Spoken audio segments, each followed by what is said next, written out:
দিদি লক্ষ্মীর ভাণ্ডার দিতেন 1500 টাকা করে। নির্বাচনের আগে দাদারা বলেছিলেন তারা জিতলে 3000 টাকা করে দেবে। 3000। অনেকে বলেছিলেন এটা ভাওতা, এটা দেবেন না, নির্বাচন শেষ হলে এগুলো কিচ্ছুই হবে না। কিন্তু দাদারা কথা রেখেছে। এই 1 জুন থেকে অন্নপূর্ণা ভাণ্ডার দেওয়া হবে 3000 করে। খুব ভালো।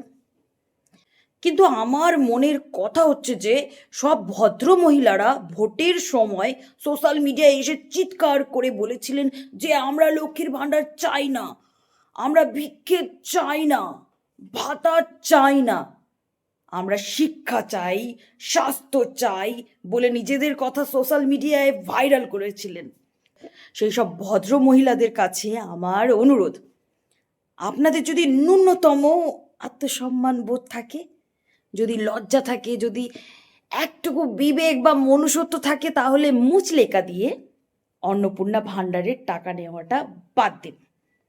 আর এখন যদি আপনারা বলেন কেন নেব না, ওটা কি কারোর বাবার টাকা, ওটা কি শুভেন্দু বাবুর ঘরের টাকা, এইসব বললে কিন্তু আপনার পরিবারের লোকেরাই, সন্তানরাই আপনাকে মিথ্যেবাদী বলবে।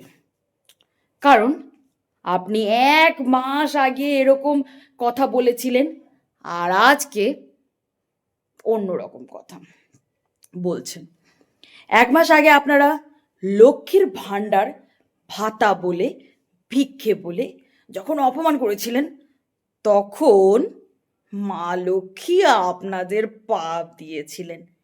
এখন সেই ভাতাটা যদি গ্রহণ করেন, তাহলে কিন্তু মা অন্নপূর্ণাও আপনাদের উপর রাগ করবেন, রাগ, পাপও দিতে পারে।